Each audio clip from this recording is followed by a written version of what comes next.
Electronegativity. It is the tendency of an element to attract shared pair of electron toward itself in a covalent bond. क्या है ये? एक element की अपनी तरफ, जैसे मैं ये लिखूँ, मान लीजिए HCl है। HCl आपका मॉलिक्यूल है, इनके बीच में मान लीजिए कोवलेंट बॉन्ड है, इन दोनों के बीच में हाइड्रोजन और क्लोरीन के बीच में, और एक मैं लिख देता हूँ यहाँ H2 यानी हाइड्रोजन मॉलिक्यूल। अब देखो, इलेक्ट्रोनेगेटिविटी आपने 10th में पढ़ा होगा, मैंने पढ़ा था तो वहाँ अच्छे से बताया भी था। जैसे रस्साकसी का मैच है, अगर दोनों प्लेयर सेम हैं, दोनों में सेम स्ट्रेंथ है, सेम वेट है, तो रस्सा बीच में रहेगा। लेकिन अगर मैं उन दोनों में से एक प्लेयर को स्ट्रॉन्ग बना दूं, एक वीक हो जाएगा, तो वो रस्सा कौन खींच लेगा? स्ट्रॉन्ग वाला। स्ट्रॉन्ग वाला खींच लेगा तो उसके ऊपर वो मान लीजिए यहाँ इलेक्ट्रॉन खींच रहा है, तो इलेक्ट्रॉन खींचने के कारण उसकी साइड इलेक्ट्रॉन थोड़े ज़्यादा आ जाएंगे, तो उसके ऊपर नेगेटिव चार्ज आ जाएगा जिसने इलेक्ट्रॉन ज़्यादा खींचे हैं, और जिसके पास कम इलेक्ट्रॉन हैं उसके ऊपर थोड़ा पॉजिटिव चार्ज आ जाएगा। इनके ऊपर इलेक्ट्रॉन बीच में ही रहेंगे तो कोई चार्ज नहीं आएगा। तो कोई एलिमेंट अपनी तरफ कितनी पावर से इलेक्ट्रॉन को खींचता है कोवलेंट बॉन्ड में, वो उसकी इलेक्ट्रोनेगेटिविटी पावर कहलाती है। Polling scale, Linus poly scientist थे, उन्होंने एक फार्मूला दिया था कि हम इसको निकाल कैसे सकते हैं। एक एलिमेंट A है, एक एलिमेंट B है, X उनकी इलेक्ट्रोनेगेटिविटी है, तो उन दोनों एलिमेंट की, मान लीजिए H और Cl ही है, उन दोनों की एलिमेंट की इलेक्ट्रोनेगेटिविटी का निकालना है, तो उसने 0.1017 रूट डेल्टा, ये एक फार्मूला दिया था। डेल्टा क्या है? E of AB minus root of EA cross EBB। क्या है EA? ये बॉन्ड डिसोसिएशन एंथैल्पी है। ए और बी के बीच में कोई बॉन्ड है, उसको तोड़ने के लिए जो एनर्जी चाहिए वो बॉन्ड डिसोसिएशन एंथैल्पी है। ए और ए यानी A2 मॉलिक्यूल है, B2 मॉलिक्यूल है, और ये AB मॉलिक्यूल है। इन दोनों की आपस में इस बॉन्ड को तोड़ने के लिए जो एनर्जी चाहिए वो bond dissociation enthalpy. Factor affecting electronegativity. Electronegativity को जो फैक्टर अफेक्ट करते हैं वो कौन से? State of hybridization. Hybridization, sp hybridize carbon की इलेक्ट्रोनेगेटिविटी ज़्यादा होती है then sp2 then in sp3। जैसे यहाँ चारों बॉन्ड कार्बन के, 3 तो हाइड्रोजन के साथ और एक कार्बन के साथ, चारों बॉन्ड सिंगल हैं तो वो sp3 हाइब्रिडाइजेशन है। 2 बॉन्ड हाइड्रोजन के साथ, एक सिग्मा बोलते हैं, एक पाई बोलते हैं, वो आगे बता देंगे आपको। अभी सिर्फ आपको ये याद रखना, चारों बॉन्ड अगर सिंगल हैं तो वो sp3 है, एक पाई आ जाएगा तो sp2, एक और डबल बॉन्ड आ जाएगा यानी ट्रिपल बॉन्ड आ जाएगा, उसमें sp हाइब्रिडाइजेशन होता है। ये आगे आपको अच्छे से बता दिया जाएगा आगे ऑर्गेनिक में। बस अभी ये याद रखो, जहाँ जितने चारों बॉन्ड हैं सिंगल हैं वो sp3 है, एक डबल बॉन्ड आ जाएगा sp2, एक और डबल यानी ट्रिपल बॉन्ड आ गया sp हाइब्रिडाइजेशन। ऑक्सीड और इलेक्ट्रोनेगेटिविटी सबसे ज़्यादा किसकी है? S की, क्योंकि इसमें S का हिस्सा ज़्यादा है, और S है वो आपने न्यूक्लियस के नज़दीक रहता है, इस कारण इसकी इलेक्ट्रोनेगेटिविटी, इलेक्ट्रॉन की संभालने की पावर ज़्यादा है, क्योंकि ये न्यूक्लियस के पास रहता है और न्यूक्लियस पे पॉजिटिव चार्ज, इलेक्ट्रॉन नेगेटिव होते हैं, तो ये आसानी से खींच सकता है। इस कारण S वाले, इसमें S का कंट्रीब्यूशन 50-50 है, इसमें 33 और 66 है, तो इसका सबसे ज़्यादा है, इसका ज़्यादा है। S न्यूक्लियस के नज़दीक रहता है और न्यूक्लियस के ऊपर पॉजिटिव चार्ज है, तो वो इलेक्ट्रॉनों को अच्छे से बैलेंस कर सकती है, कंट्रोल कर सकती है। इस कारण sp वाले की सबसे ज़्यादा इलेक्ट्रोनेगेटिव, सॉरी ये साइन ऐसे कर लो आप,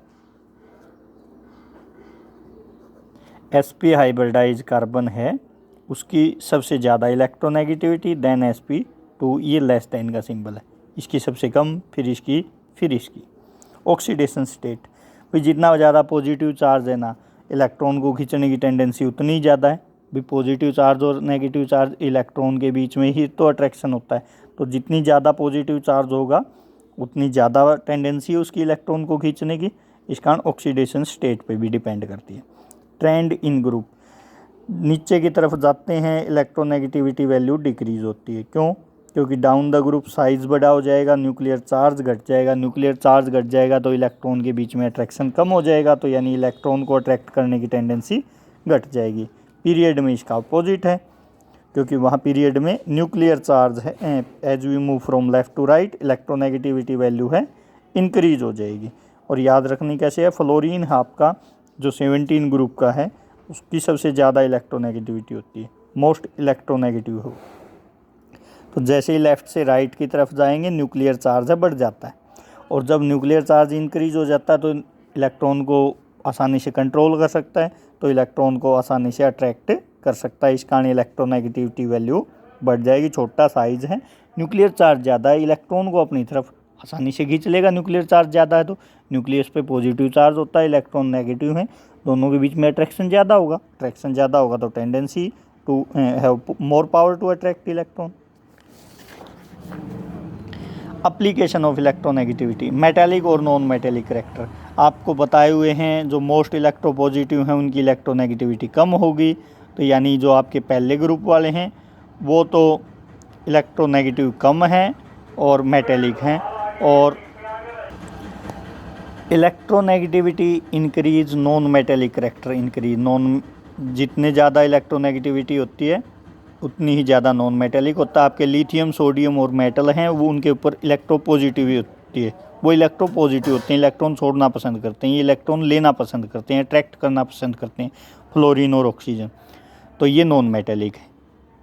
तो नॉन मेटालिक यानी फ्लोरीन ऑक्सीजन की तरफ बढ़ रहा है, यानी increase along a period, electronegativity value बढ़ जाती है तो नॉन मेटालिक करेक्टर भी बढ़ जाएगा। तो और डाउन द ग्रुप आप उसके अपोजिट ले लेना, पोलर और नॉन पोलर। हाइड्रोजन, क्लोरीन, इन दोनों के बीच में अगर हम इलेक्ट्रोनेगेटिविटी का डिफरेंस देखें तो सेम है, सेम के बीच में इलेक्ट्रोनेगेटिविटी का डिफरेंस 0 होगा, या ऐसे हैं कार्बन और हाइड्रोजन, इनके बीच में थोड़ा सा डिफरेंस होता है, तो ये नॉन पोलर है, इनके ऊपर पॉजिटिव नेगेटिव के पोल नहीं बनेंगे। और जैसे ये हैं, इन दोनों के बीच में अच्छा डिफरेंस है कुछ इलेक्ट्रोनेगेटिविटी का, तो ये पॉजिटिव और नेगेटिव के पोल बन गए। If electronegativity difference between two atom in a molecule is high then bond is polar, इनके ऊपर पॉजिटिव और नेगेटिव के पोल बन गए। केमिकल रिएक्टिविटी में trend, periodicity of valency, valency आप पढ़ चुके, जितने number of electron present in outermost shell, outer valence shell जो बोलते हैं आउटर सेल, उसमें जितने इलेक्ट्रॉन होते हैं वो उसकी वैलेंसी को बताते हैं।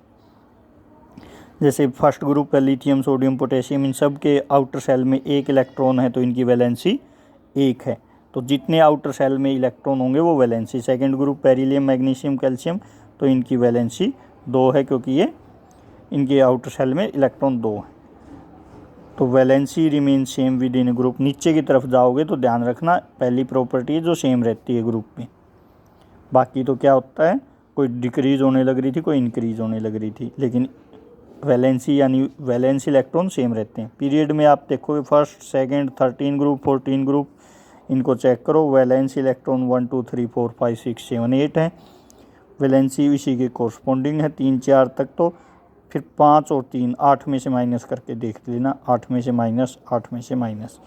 Valency first increase from 1 to 4 और देन डिक्रीज। डिक्रीज यहाँ हाइड्रोजन और ऑक्सीजन के कोरस्पॉन्डिंग लिखा हुआ है, हाइड्रोजन और ऑक्सीजन से जो बॉन्डिंग बनाते हैं उस टाइम इनकी मैक्सिमम यही मिलेगी 1 2 3 4 3 2 1 0, ये ठीक है। तो ये वैलेंसी है, आप पढ़ भी चुके हो पहले भी कि जितने वैलेंस इलेक्ट्रॉन होते हैं वैलेंसी होती है, ग्रुप में सेम रहेगी। और पीरियड में आप देखोगे फर्स्ट, सेकंड, 13 14 इन ग्रुप की बात करोगे तो वैलेंसी इस साइड इंक्रीज है पहले, तो ये चीज़ है।